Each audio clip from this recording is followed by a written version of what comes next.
Welcome to my YouTube channel Urmi's কিচেনে। আজকে আমার রেসিপি পেটাই পরোটা। এই পেটাই পরোটা বানানোর জন্য আমি প্রথমে আগে ময়দা নিয়ে নিয়েছি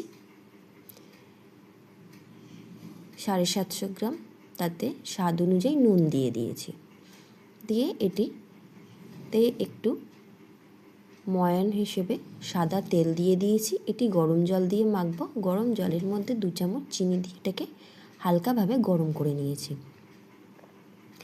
এবারে সমস্ত উপকরণগুলো ময়দার সাথে ভালো করে মিশিয়ে নিলাম।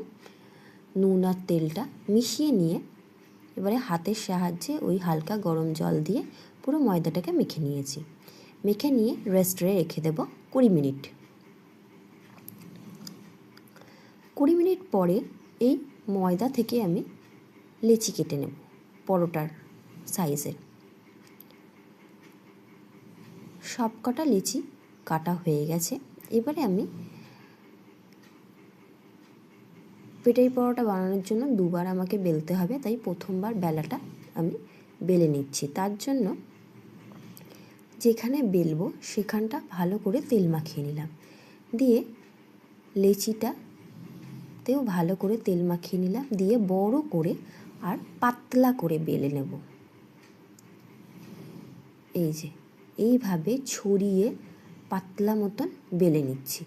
দিয়ে এর ওপরে আমি আবারও সাদা তেল ভালো করে পুরো মাখিয়ে নিলাম।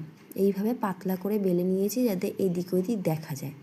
দিয়ে ছুরি দিয়ে মাঝখান থেকে লম্বালম্বিভাবে কেটে এইভাবে গোল করে আমি রাউন্ড করে মুড়িয়ে নিলাম, অনেকটা চোঙের মতন করে। দিয়ে এইভাবে টিপে টিপে লেচিটা করে নিয়ে আবারও আমি পাতলা করে বেলবো তেলের সাহায্যে, যতটা পাতলা করে বেলা যায়। দিয়ে ফ্রাইং প্যানে আমি দিয়ে দিলাম এটা, দিয়ে ওপর দিয়ে আমি সাদা তেল ছড়িয়ে দেবো ভালো করে। এই তেলের মধ্যে ভালো করে পরোটাটাকে আমি ভেজে নেব 2 পিঠ উলট পালট করে। যত তেলেতে ভাজা হবে এটি তত খাস্তা হবে এবং পেটাতে সুবিধে হবে। আমি এই বেলনা চাকির সাহায্যে আমি পরোটাটাকে প্রথমে হাফ ভাজ করে তাকে একটু মুড়িয়ে নিলাম, দিয়ে এই বেলনা চাকির সাহায্যে আমি ভালো করে পিটিয়ে নিলাম, দিয়ে ছিঁড়ে নিলাম এইভাবে। দিয়ে খানিকটা হাতের সাহায্যেও ছিঁড়ে নিচ্ছি, মেরে মেরে ছিঁড়ে নিয়েছি।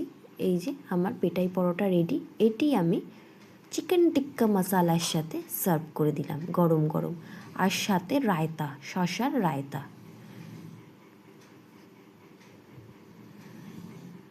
আমার এই রেসিপিটা কেমন লাগলো অবশ্যই জানাবেন।